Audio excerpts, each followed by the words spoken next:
about ready? Yes. All right. Well, welcome to our second presentation of the day. This is Ryan Gendreau. I said that right, didn't I? Yeah. Awesome. So, just a quick story about Ryan. I got to know him really well his sophomore year. And he would always have these crazy questions like, Tom, what would you do, we were working with lacrosse, if a guy's stick broke and it ended up impaling a guy? And what would you do if the stands fell down and there were 25 people laying on the ground? Open heart And massage. yeah, well, ever heard of open heart massage? Want to see a cool YouTube video? So Ryan was always thinking, so in a serious, like, I know like at the time it was kind of funny and whatever, and we would talk through it. Ryan is always thinking about the worst possible thing that can happen. And I'm being serious. As an athletic trainer, as a healthcare provider, that's the way that you stay prepared. That's the way that you stay alive. That's the way that you keep other people alive. Okay? So this is going to be a great presentation. He is merging his two passions, fire science, would that be appropriate to say, fire science, and also athletic training. And so without any further ado, Ryan Gendreau to speak to us about athletic trainers and high performance athletes.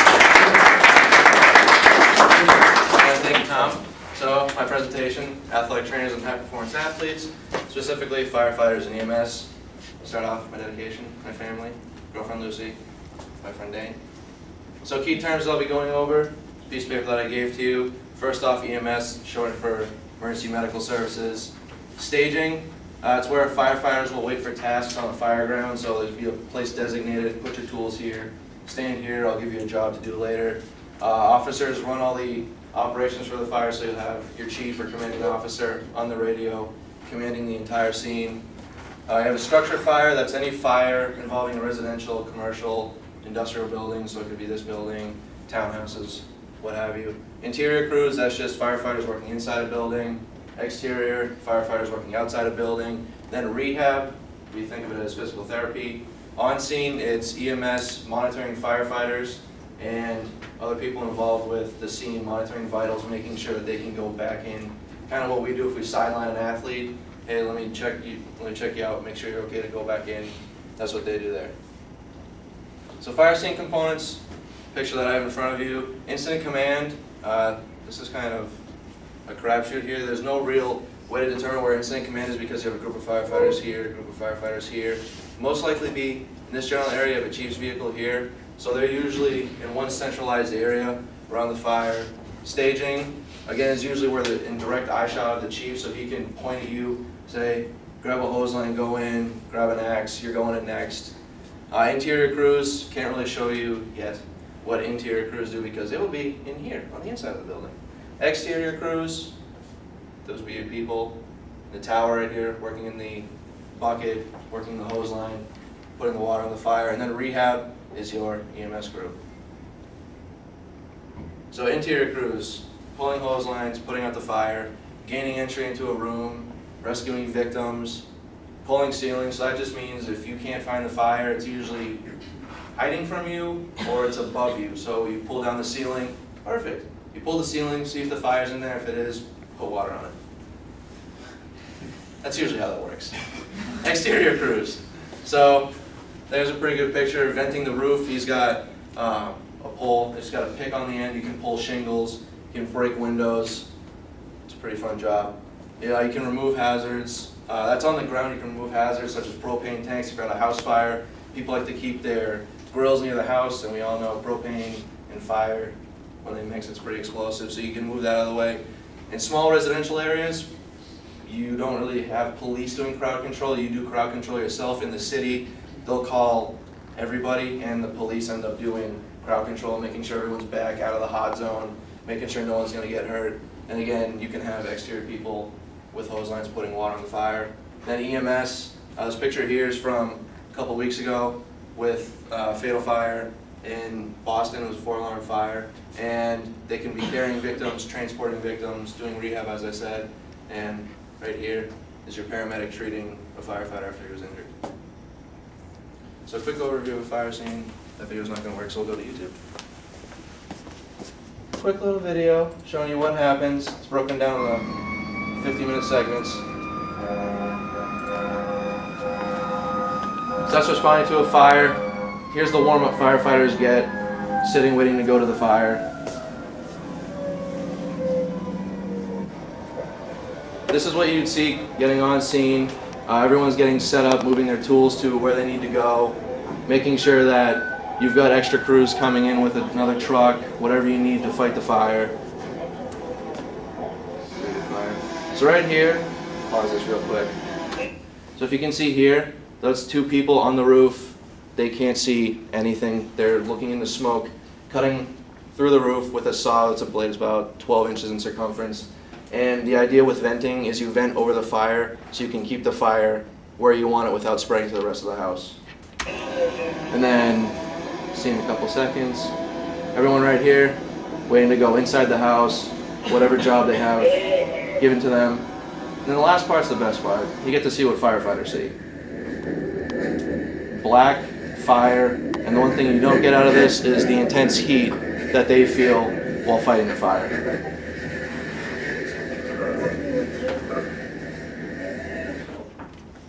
So that was that. So, why firefighting in EMS? Tom already went over this. I have a family history of this. I'm the 9th person in my family to do firefighting in EMS. If you want to go even further, I'm the 4th generation firefighter. It's a very demanding job. I mean, as you can see here, you have to vent and possibly have fire in your face. High-level athletes, there's no warm-up for this. You can only be mentally prepared for what's going to happen. You can't run around and do whatever you want before you go into a building and grab this hose line and you're going next. So it's a very demanding job that I want to kind of see would athletic trainers be able to benefit them anyway. So a review of lit, before I go into this, I thought this picture was cool. Little guy right here, that's the fires of the past compared to houses built now and buildings now. Lightweight materials, highly combustible, types of construction that's used. If a building catches on fire, more likely that the entire house is going to be involved in a quicker matter than what it used to be. And it's just a little kind of joke on shouldn't we be trained to fight that type of fire, meaning the lightweight combustibles. So first thing to go over, athletic training in the military. Starting back in the early 2000s, athletic trainers were given to the military and hired through the military. They have a similar workload, similar injuries. They've got very demanding jobs, and most of the injuries they see are sprains, strains, and muscle injuries. So next thing, injury rates and death. 2012 alone, it's been one of the high points in the past decade, where 69,400 firefighters were injured, whether on duty or off duty. 81 of those injuries resulted in firefighter fatalities, and time out of work associated with those injuries was occurred to 14,350 firefighters. Next, firefighter injuries and fatalities are either categorized as on-duty or off-duty, as I said before. The most dangerous on-duty setting is the fireground. So what we saw in the video, that's known as the fireground or fire scene, and that occurs for accounts for 57% of all injuries and injuries leading to fatalities. The last thing is treatment and prevention. An athletic trainer's scope of practice. Most people in this room are familiar with it, but we have the ability to treat musculoskeletal injuries, evaluate them, provide a diagnosis, refer patients out to other healthcare providers, tape injuries, wrap extremities, provide ice, cryotherapies, heat therapies, and provide education, nutrition, concussion awareness, what have you. So position statements. This was interesting for me. There are no position statements on firefighting or EMS. This is kind of a new field that I'm looking at, a new area of research. So I'm relating to position statements. The first one is management of sport concussion. So this is a big topic. Athletes get concussions. Firefighters can get concussions. You can be in a room, something can fall on your head. You could bump into something while you're moving through a house. You could sustain a concussion. So athletic trainers can provide the ability to treat the concussion, provide education on what to do if you do become concussed.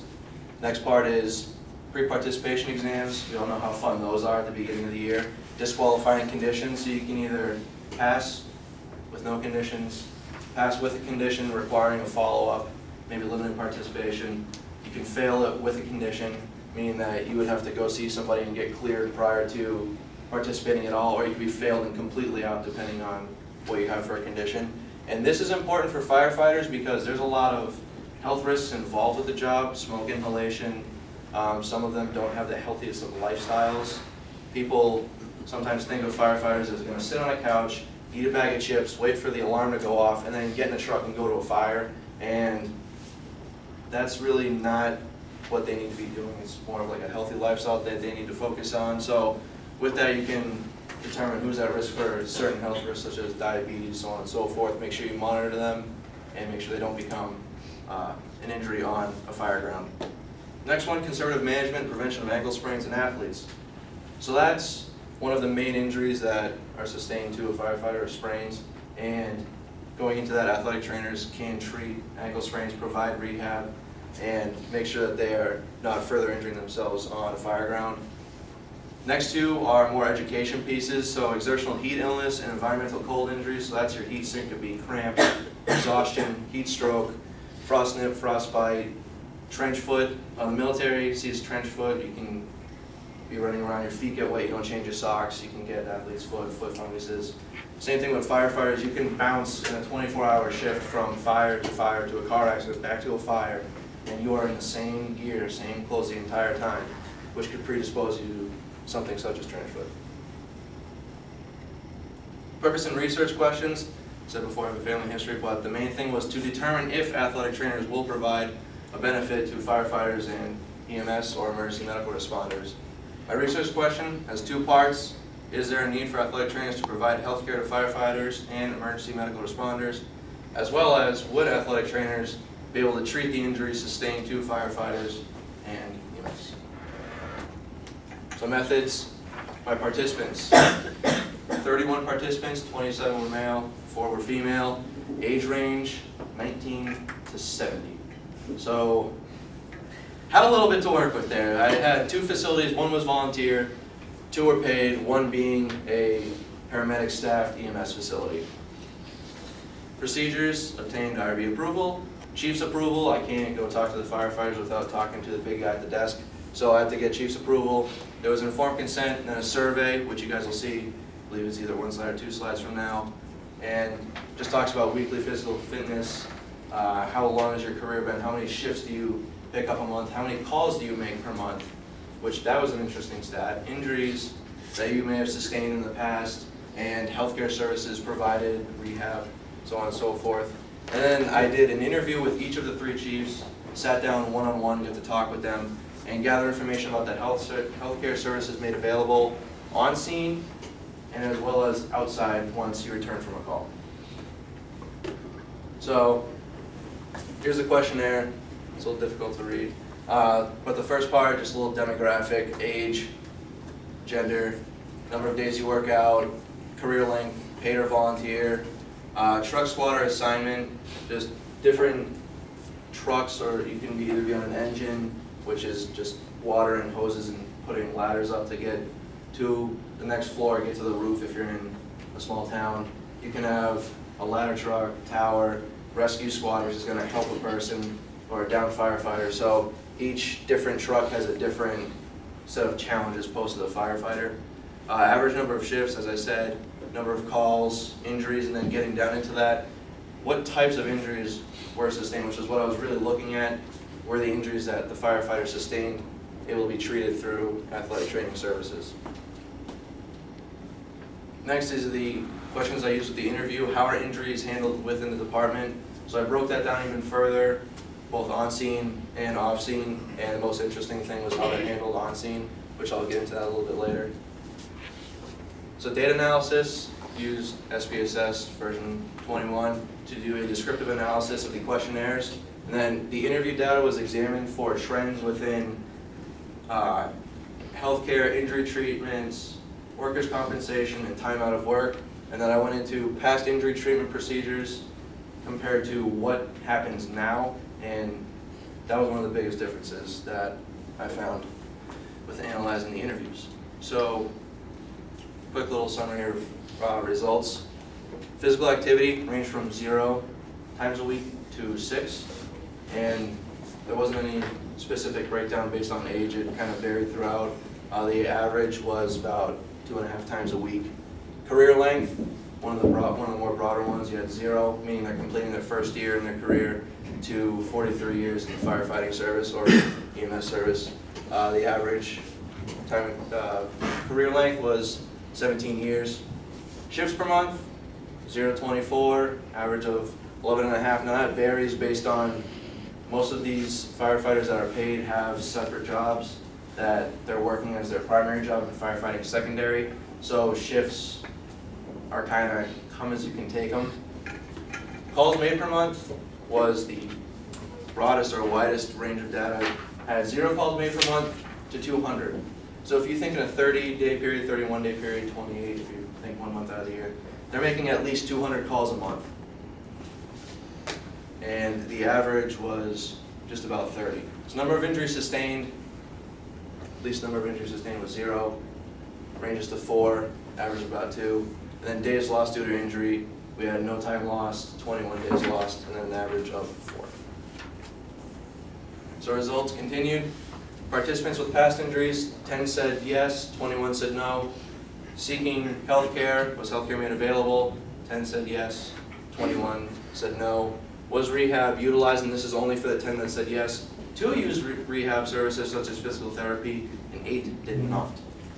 So injury sustained, this is just a quick rundown of what was sustained: leg punctures, hand burns, rotator cuff strain, hand laceration, other generalized lacerations, a knee injury, unspecified, 2 concussions, talk about that a little bit later, a rib injury, sprains unidentified, smoke inhalation, finger fracture, eye injury, nail puncture to foot, a cat bite and scratch, neck muscle straining, and fractures. So here in the first table, this was the first result slide. You can see this is a little more formal view of what the results look like. Rundown starting at physical activity, career, shifts per month, calls per month, number of times you were injured, and days lost due to injury. So here, volunteer versus paid. Again, 5 volunteers, 26 paid. Injury frequency, again, 10 injuries, 21 had not. Frequency of seeking health care, again, 10 said yes. Those are the ones that were injured. And then again, rehab, as you can see here, 80% did not use rehab following an injury. So before I get my breakout, I'm just going to talk about the gear that's associated. You can see here, it's a little bit of wardrobe. So what we're going to be going over in the breakout is the basic gear. It's an added 59 pounds minimum to their person. So if I were to put on gear, I would weigh close to 265 pounds. It consists of a helmet, Scott Pack, SCBA. It's a self-contained breathing apparatus. It allows a firefighter to breathe inside a building. Light, and then the remaining 22 pounds are the boots, pants, coat, and gloves. And then each specific job has varying tools. And as you can see here, the person who's going to be on the roof has at least 130 pounds carried with him or her up to the roof, and that is your basic gear, plus the saw, that's about that long, weighs 20 pounds. You have your pole to help you pick off shingles, make your hole, whatever you need. Rescue rope if you need to rappel, get down and trap victim. Moving on, you have your iron set. Now irons it's a tool called a halligan, which is a pry bar on one end and it has a pick on the other side. And then an axe, and you put the two together, they're known as being married or paired together, and that is your iron set. Now, you can also relate that back to a firefighter in basic gear. Normally they're going to have a set of tools with them, and it's usually going to be a set of irons or a hose line. So as I said before, that minimum weight is going to go up at least 15 pounds with the tools. Last one is outside ventilation. It's an added 76 pounds. You have, again, your pick and a halligan. This is going to be made for getting entry into the house, whether it's breaking windows, breaking down doors, getting a hole in a wall, getting into a bulkhead, however they need to get in. So, would you two like to get ready? So while I'm doing that, talk to you guys. So who's played a high school sport or a collegiate sport competitively? Just raise your hand. All right, so I take it with that. Yeah, you guys do. So I take it there was a warm-up involved with that before you get to throw, skate around, run, whatever. Yes? Okay, so you'll see in a minute what they're about to do, but just keep this in the back of your mind. What if I told you to do everything that you were going to do in your sport, whatever it be, without warming up? Do you think that you would be able to perform to the best of your abilities? Just yes or no? No? Okay. What do you think?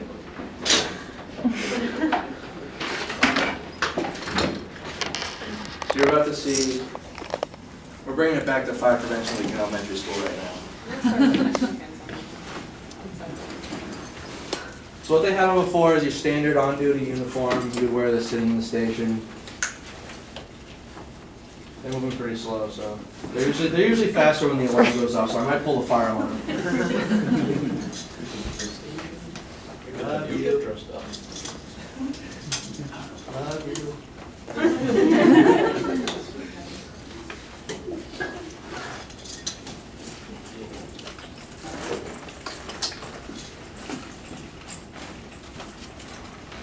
Now they're racing against each other. You don't need those. So this bottle differs from other types of bottles that are out there. This one is a carbon fiber bottle. It's a little more lightweight. It's smaller. It can hold a little bit more air than what was usually used. It was an aluminum bottle that was about half an inch thick, and it weighed, I think, 15 pounds more. 15, 20 pounds more.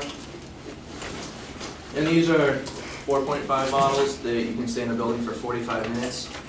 Why you would want to stay in a burning building for 45 minutes is beyond me. But they're also another type of bottle. It's a 5.5 to 55-minute bottle, so you're in the fire for up to an hour. But oxygen consumption with the firefighter varies on each person. My dad can go into a building with a 4 or 5 bottle and use less than 500 pounds of air and spend 20 minutes in there. It's just how you breathe, how you control your breathing and heart rate,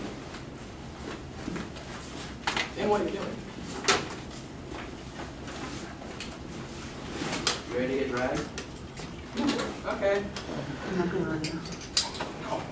I'm full in here. So whenever you're ready, you can lay right here.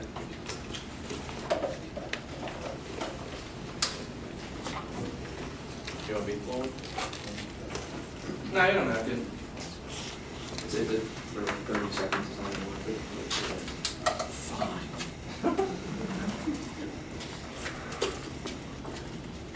So anyone who doesn't remember elementary school fire prevention week, firefighters. Yeah. They are not your friends. Fish are friends, not food. So, whenever you're ready, you can assume a position. Time to fake an injury. Oh my God, act like you've done it before. You can slap him, that's fine. I'll actually give him extra points. No points.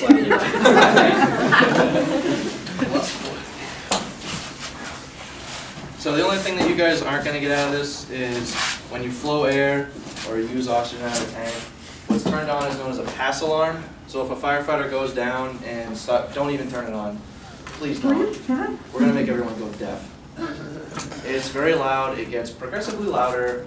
It sounds like, it starts off sounding like a bird chirping from the street crosswalk out in front of Babson, and then turns into a fire alarm pretty much. And it's basically saying, hey, I'm down, I'm hurt, come get me. And it can either be triggered through pressing a button. If you go down and you figure you can't get up, you can hit the button and start the pass alarm. Please don't hit it actively, or it can go off passively by just laying there while turning on to itself. If you would like to, act like you were trying to punch it. Get out of your way.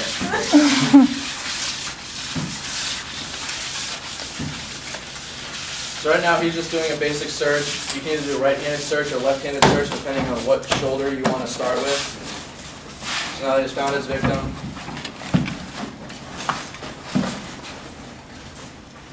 He's got to get to her pack.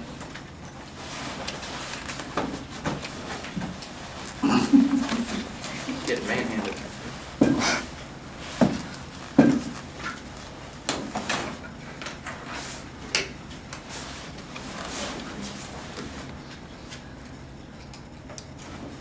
Now, as you can see, this isn't the most gentle procedure, but if you're in a burning building, it's not time to dilly-dally and make sure that everybody is okay. It's get out as soon as you can. Because they are useless in a building as, sorry to say it, but as a firefighter, and if you have one victim, you can possibly turn into 2 victims if he spends too much time in the building. So what he's got, he just converted the pack. Instead of converting the pack, you take the waist strap, put it under the leg, and it helps with dragging the firefighter out.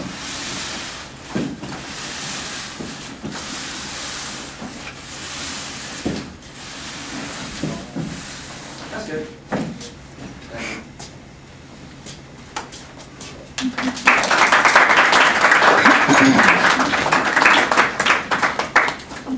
Handles up. Okay, cool. You okay? I'm fine. Very good. All right. Such a good job. So that's the easy way of doing it. In a real fire situation, they'll have their oxygen tanks on the regular, we put them in a mask. There'll usually be fire around them, debris falling, floors giving out, ceilings giving out. Let's go on to discussion. Carter and Mullis stated that the primary injuries sustained by firefighters are the sprains, strains, and muscle injuries. Approximately 7 of the 19 injuries reported in this study were of the same nature. The NATA stated that the military injuries sustained are primarily sprains, strains, and muscle injuries. Athletic trainers are treating those injuries. Same ones identical to the military were found in the study. Again, Carter and Mullis stated, many firefighters sustaining injuries may not seek health care after sustaining an injury. It's kind of the, I'm not dead yet, I don't need health care.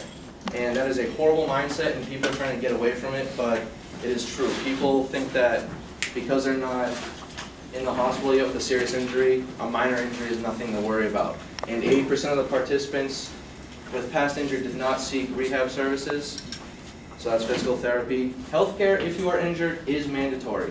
And what ends up happening is you get a script, like our athletes do, it says if you need rehab, go do it, or if rehab is optional, you can choose not to, but if rehab is mandatory, you must utilize rehab before getting the script saying you are cleared to go back to work, and you can hand that script to your chief, and he or her is allowed to put you back into active duty. Again, Fahey, LeBlanc, and Mullis stated that injuries are permanently sustainable on duty, and on duty is known as being on the scene of any fire or medical or any other call, responding to an alarm, returning from an alarm, being at any type of training or public education, as we did here, or fire prevention week at school, open house at a firehouse where they open their doors to the public and allow everyone to come in. So all the reported injuries were sustainable on duty and on the fireground scene. So I already went over this, but an athletic trainer's scope allows us to treat musculoskeletal injuries, provide a diagnosis. Athletic trainers have the ability to treat the injuries reported in the current study and can tape or wrap the injuries, but it wouldn't be used to go to a call because I can't tape somebody, we wouldn't be able to tape somebody's ankle and say, okay, leave that on, and then an hour and a half from now you'll have a fire. By that time the taping is useless, so it'll be more to improve function following their return. And the most alarming piece of data that was found, 2 concussions were reported. The associated time out of work, no days lost. So we all know how serious concussions are. Potential for second impact syndrome or post-concussive syndrome. Okay. So, second impact syndrome, receive another concussion, resulting injury could be death or serious brain trauma. Limitations to the study. Difficulty recalling past injuries. With the broad career length, I can't say, okay, you have 43 years in the service, how many injuries have you sustained? They might have difficulty recalling some of the injuries that have happened 5 years down the road, 10 years down the road, what have you. Small sample size for the total number of members on the department. Each department has a minimum of 30 people. I had 31 participants, so volunteers, a little bit limited to the actual number of people that I had access to. The current study is the first one ever conducted in this field, so being the baby in this field of research, it's kind of hard to reference something that hasn't been done before. Only 4 females completed the survey, so I was a little leaning towards one gender group of 27 males. So it would have been interesting to see if the gender population was a little bit more even. And the study is not fully validated as a measure to determine if athletic trainers could potentially provide healthcare to firefighters and EMS. So further research, specify the study. workers' compensation. Focus on how that could be, workers' compensation could be lowered by providing health care. Going into that, the effects of ATs providing rehab services. So instead of going back to the hospital to go to PT, the AT can come to you. Or you can go and work with the athletic trainer and have another set of hands to be able to work with. Reducing time out of work ties into workers' compensation, get you back into active duty and off of your butt sitting around doing nothing. And it would be interesting to see if you could add law enforcement, such as state troopers or even local PD, because they're similar to the military, see if they can have a benefit to the purpose of the study. So what to take away? Two very similar quotes. The first one, we go 0 to 100 without a warm-up, and we're expected to make sure that you get out alive as well as ourselves. Next one, I had to kind of censor this one. There's a lot of colorful language in it. It's, we do not get a warm-up like LeBron. He gets to shoot around and be fully prepared. I have to get out of bed, get in the truck, and go full speed. My warm-up is waiting in the truck to get on scene. Next, firefighters and emergency medical personnel sustain athletic injuries. Many of the injuries are treatable and preventable through education or through simple things that athletic trainers could provide. And athletic trainers do have the skill set to provide treatment, physical therapy, rehab services, and education to better firefighter and EMS well-being.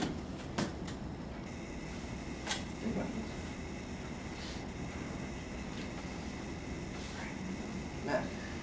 Do you think athletic trainers need to be at the staging area, or do you think they would be better off actually working in the crews as an additional member of the team? Maybe like on a fireground scene? Yeah, working on the actual fireground scene, either in the interior crew or the exterior crew, or are they better off working as a separate entity in the staging area, for example? So like when you pull a firefighter out, they go to the athletic trainer then. So I feel that if you're going to use them in that type of setting, they would be more better off utilized with EMS at a rehab staging area. So instead of being right in the hot zone, they're kind of in the cold zone or the intermediate zone, wherever EMS is staged, and being able to provide an extra diagnosis. So instead of sending the firefighter or EMS provider to the hospital to get treatment, they can simply have their injury diagnosed there or provide a differential and then be able to send them on their way to the hospital. So I feel like they would be better utilized in the rehab setting away from the fire itself. Is there any difference between EMS injuries and fire department injuries? From what I looked at, a lot of the injuries were similar. There were a lot of sprains, there were a lot of strains. EMS reported more strains and sprains that were unspecified, along with one concussion, as opposed to where firefighters, your lacerations, your punctures, eye injuries, smoke inhalation, cat bite. There's a little more traumatic injury, if you will, on the fire side, as opposed to EMS was more generalized musculoskeletal conditions. Yes? Could you, or like, which group of professionals do you think it would be most effective to target to maybe educate firefighters and EMS personnel on what athletic trainers do and the services that they're able to provide? I feel that it would most likely be firefighters. EMS have the medical background and their training, so they're able to identify the conditions that might disqualify them from being of further use, whereas firefighters are, they like to break things. So if they break themselves, they would rather just go to rehab or circle around the truck so they don't get treatment, get another bottle and go back into the building. So I feel like they are the population that would really need the education and awareness given to them to know when to say stop and really get the treatment they need. I know you're waiting to ask a question. I've got plenty of them. Yes? Were the firefighters or the people that you talked to in your sample aware of athletic trainers and the role and services that they can provide? Yeah, most of them were. I had a few that were not like clueless to what athletic trainers do, but they don't know specifically what athletic trainers did, but most of them had prior knowledge to what athletic trainers do, being around their children in school and high school, being in college, and some of them are just out of college, so they've been around that type of thing, so they knew what athletic trainers could potentially provide. Yes? sorry, I've got another one kind of off my last one. Just like being so familiar with the structure of how, I guess, how healthcare works in relation to treatment of firefighters, EMS personnel, what type of model do you think would be most appropriate if athletic trainers were employed to treat firefighters and that type of crew? Like in regards to, like how a lot of high schools have, their athletic trainers are employed through, say, a physical therapy clinic that contracts out. I feel that it would be more beneficial to use an athletic trainer not out of the town or run through the town hall, but run through the hospital.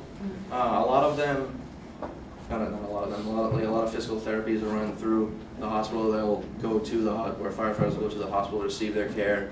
The EMS facility use something called Compra Care, where everything is run through the hospital. So I feel like an athletic trainer hired by the hospital would be able to be a better ease of access to a firefighter or EMS person.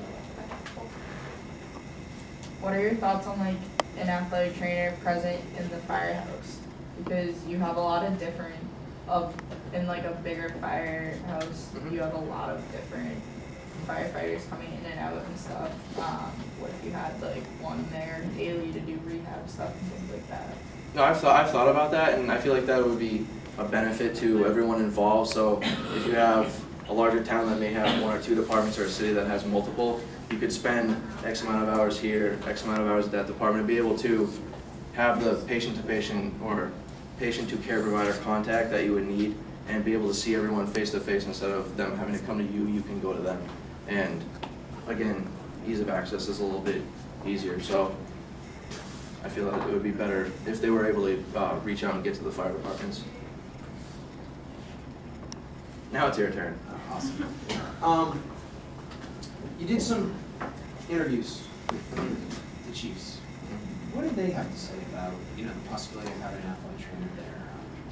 So the general trend that was seen was each one of them was knowledgeable of the skill set that an athletic trainer has, and they were all open to having that ability. And one chief even stated that he's been waiting for something like this to happen and be able to provide the correct nutrition, the proper education on what should be done when you get injured and how it should be handled. So the general overview of all the interviews was that each one has been waiting for someone with this skill set to start this type of job or employment setting for an athletic trainer to be able to better the well-being of all of their members. So with that, let's pretend that you're a panel that is going to hire you, who has this very unique skill set, again, merging your two passions, and sell it. Sell it? Why should you be the athletic trainer for, let's just say, Webster Fire? Okay. Well, being an athletic trainer, I have the ability to treat musculoskeletal injuries such as the ones that your members currently may have or could potentially have, such as an ankle sprain, shoulder injury, back injury, head injury.